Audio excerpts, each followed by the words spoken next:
অসুবিধা জনবলের অভাব। জারুদার যে দুগা আছিল সেই দুগা তো ওয়ার্ড বয় হয়ে গেছে। এখানে রুমে কোনো ফ্যান নাই, বাইরে থেকে ওষুধ কিনে আনার লাগে বেশিরভাগ। 50,000 নামে এটা মিথ্যাচার করা হয়েছে।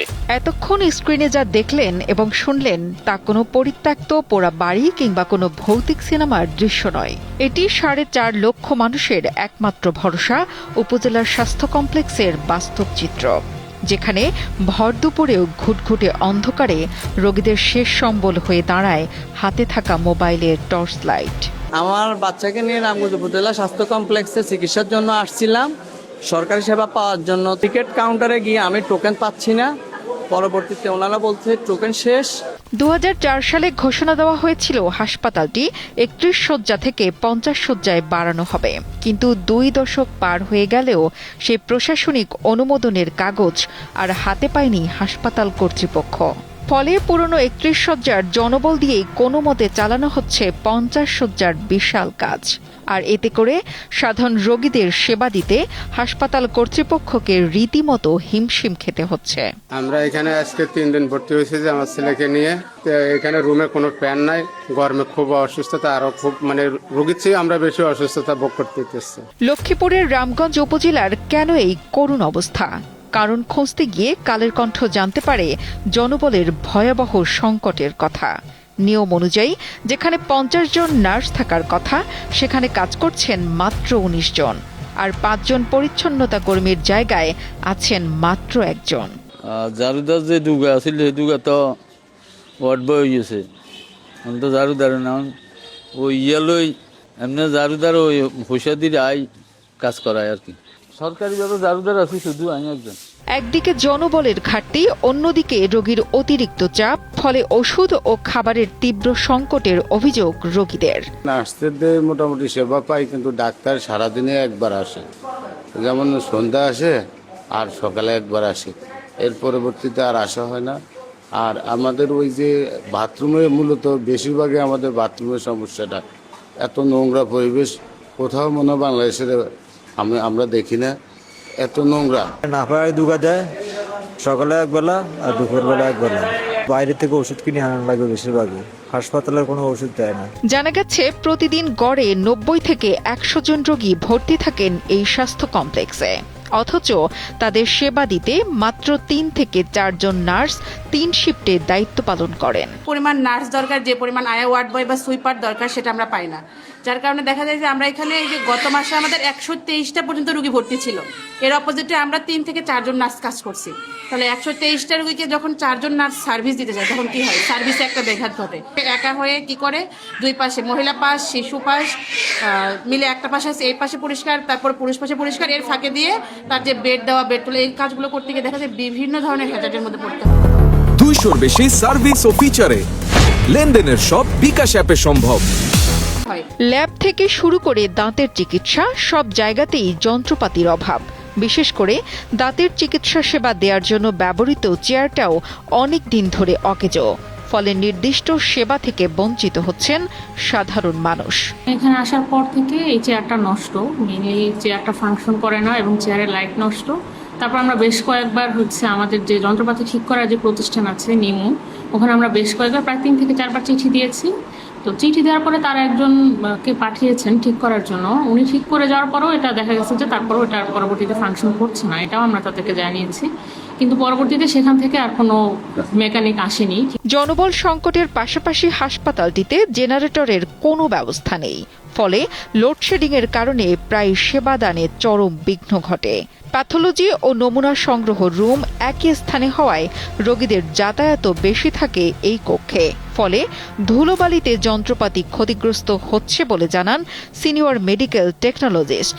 হারবাল অ্যাসিস্ট্যান্ট একজন আছে, এনে সহকারী হিসেবে কাজ করছে। মূলত এখানে অসুবিধা জনবলের অভাব, আর আপনার মনে করেন বিদ্যুৎ সমস্যা, যে বিদ্যুৎ না থাকলে যে জেনারেটর যে সাপোর্ট, সেটা আপাতত নাই।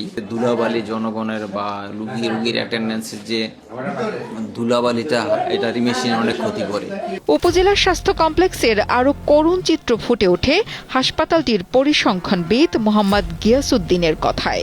এই ধরনের কথাগুলো বলা, আমরা যত সরকারি চাকরি করি আমাদের বাধ্যবাধকতা আছে তারপরও বলতে হয়, এলাকার জন্য বলতে হয়। প্রায় 60 একজন লোক সুইপার, তার দ্বারা হাসপাতালে চলা, পুরো হাসপাতাল পরিষ্কার করা কি আদৌ সম্ভব? কোনো মতেই সম্ভব না। ফেব্রুয়ারি মাসের 28 তারিখে নতুন 8 জন ডাক্তার নিয়োগ দেওয়া হয়েছে।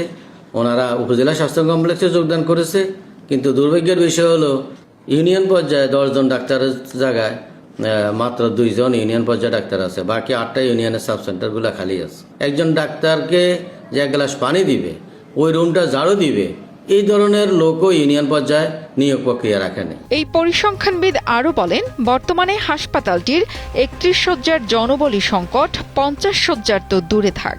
যেমন ড্রাইভার নাই, জুনিয়র মেকানিক্স নাই, বাগান মালি নাই, পরিচ্ছন্নতা কর্মী 5 জনের মধ্যে মাত্র 1 জন আছে, ওয়ার্ড বয় 3 জনের জায়গায় 1 জন, আয়া 2 জনের জায়গায় 1 জন, নৈশ প্রহরীও নেই, অফিস সহায়কও সংকট।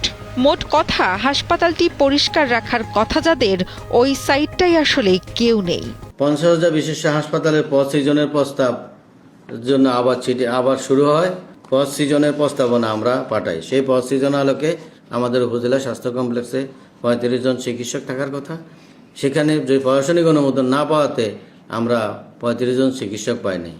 মাত্র 4 জন, 5 জন, 6 জন চিকিৎসক দিয়েই আমাদের এই হাসপাতাল বিগত দিনে চলছে। 50 বেডে হাসপাতালে নার্স থাকার কথা 45 জন, সেখানে আমার আছে মাত্র 19 জন। অ্যাম্বুলেন্স ড্রাইভার নাই, আউটসোর্সিংয়ের একজন ড্রাইভার ছিল, তাও সে 1 বছর পর্যন্ত বেতন পায় না। 50 জনের খাদ্য পায়, কিন্তু রুগী হয় 100।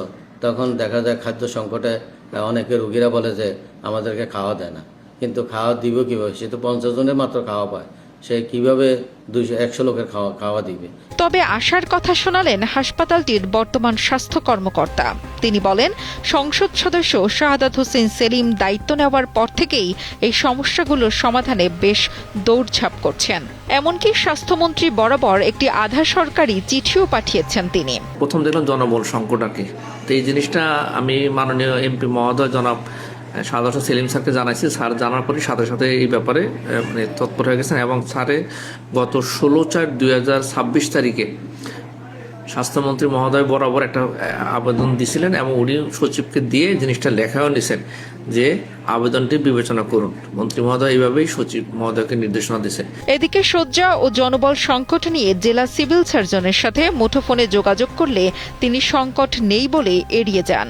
কম নাই তো, ডাক্তার কম নাই তো, কয়েকদিন আগে তো 8-9 জন দিচ্ছে, 9 জন দিচ্ছে, ডাক্তার কম কোথায় এখন? এখন তো কম না। ঠিক আছে, তার সঙ্গে কথা বলে আমি জরুরি প্রবলেম আছে, তো আমার সাথে কথা বলতে গেলে আপনার আধা ঘন্টা করে কথা বলতে হবে। উপজেলা স্বাস্থ্য কমপ্লেক্সের এই বেহাল দশা নিয়ে সংশ্লিষ্ট কর্তৃপক্ষ কি ভাবছে, এ বিষয়ে আমরা জানতে চাই উপজেলা নির্বাহী কর্মকর্তার কাছে। উত্তরে তিনি জানান, এসব অভিযোগ সত্য, তিনিও স্বচক্ষে দেখেছেন। জনবলের এখানে খুব অভাব রয়েছে। ভর্তি রোগীর সংখ্যা আমরা যদি দেখি, সেখানে দেখা গেছে যে ওয়ার্ডগুলোতে যে পরিমাণে পর্যাপ্ত সিট আছে তার চাইতে বেশি রোগী সেখানে ভর্তি থাকেন, এবং আমি নিজে দেখেছি একেবারে করিডোরে পর্যন্ত রোগী ছিলেন। ওয়াশরুমগুলো পরিষ্কার পরিচ্ছন্ন রাখার জন্য নিয়মিত পরিষ্কার পরিচ্ছন্নতা কর্মী নাই, নার্সের অভাব, এবং ডাক্তারদের সাথে যে একজন সহকারী, এটি খুব দরকার। বিভিন্ন কক্ষগুলো যখন পরিদর্শন করি তখন দেখেছি ডাক্তাররা ওনারা নিজ অর্থায়নে অথবা যে কাছের কাউকে ওনারা রেখেছেন সামনে কম্পাউন্ডার হিসেবে, যারা সেবা দিচ্ছেন। এক্ষেত্রে কিছুটা আসলে যে বিশৃঙ্খলা পরিলক্ষিত হয়েছে। নির্বাচনের পর সংসদ সদস্য হিসেবে বেশ কিছু ভালো কাজ করেছেন এই আসনের বর্তমান সাংসদ। উপজেলার স্বাস্থ্য কমপ্লেক্সের বিষয়ে কালের কণ্ঠ মোহাম্মদ শাহাদাত হোসেন সেলিমের নিকট জানতে চাইলে তিনি জানান, 30 শয্যাকে 50 শয্যা করার নামে মিথ্যাচার করা হয়েছে। 50 শয্যার নামে এটা মিথ্যাচার করা হয়েছে। এইটা কাগজে কলমে 31 শয্যা বিশিষ্ট হাসপাতাল। কেমন? জি, এখানে লোকবলের সংকট আছে। আমি মাননীয় মন্ত্রী মহোদয়ের সাথে দেখা করেছি, সচিব মহোদয়ের সাথে দেখা করেছি। খুব দ্রুত এই হাসপাতালটা 50 শয্যায় উন্নত হবে, এবং প্রয়োজনীয় লোকবল খুব দ্রুত এটা আপনার প্রদান করা হবে। লাখ লাখ মানুষের জন্য হাতে গোনা কয়েকজন ডাক্তার আর মাত্র 1 জন ঝাড়ুদার, এমন অদ্ভুত অবস্থা কতদিন চলবে? এই ফাইলবন্দি জটিলতা কাটিয়ে হাসপাতালটি কবে পূর্ণাঙ্গ রূপ পাবে, সেই অপেক্ষাতেই রামগঞ্জবাসী। নুসরাত জাহান কলি, কালের কণ্ঠ।